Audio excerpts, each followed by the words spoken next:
हे गाईज, आज आम्ही करत आहोत एकदम क्रेझी ड्रॉइंग चॅलेंज.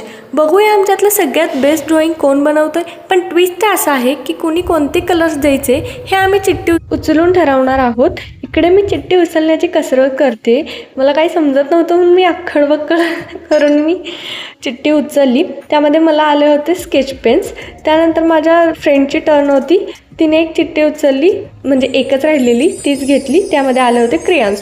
पण नंतर मी ते एक्सचेंज करून घेतले आणि आम्ही लागलो आमच्या कामाला. दोघींनीही एकदम सिरियस होऊन फुल कॉन्सन्ट्रेशनने आणि एकमेकींपासून न लपवता ड्रॉइंग करायला सुरुवात केली.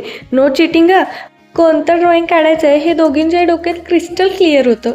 पण हातच वळत नव्हते, कारण की लहानपणी ड्रॉइंग काढलं होतं त्याच्यावरती आत्ता कुठेतरी ड्रॉइंग काढायला बसलो होतो.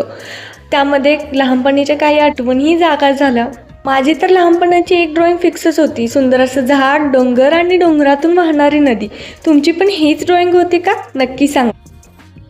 फायनली आमचं पेन्सिल स्केच रेडी झालं. माझ्या पेजवरती होता हा सुंदर असा श्रीकृष्ण आणि माझ्या फ्रेंडच्या पेजवरती होती मस्त अशी बटरफ्लाय. आता वेळ होती यातमध्ये रंग भरण्याची. तिने बटरफ्लायला स्केच पेनने मस्त अशी बॉर्डर करून घेतली आणि रंग भरायला चालू केले.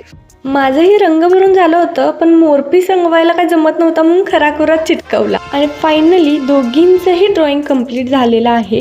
मी इकडे माझं ड्रॉइंग शो करते. यामध्ये मी क्रेयॉन्सने कलर दिले होते, पण ते क्रेयॉन्सचे कलर मर्ज करण्यासाठी मी टिश्यूचा यूज केला. आणि इकडे मी खरा जो मोरपीस चिटकवला आहे त्याबद्दल सांगते. आणि त्यानंतर ऋतुजाने मस्त असा बटरफ्लाय केला होता. आता तुम्ही ठरवा कोणाचं ड्रॉइंग बेस्ट आहे ते.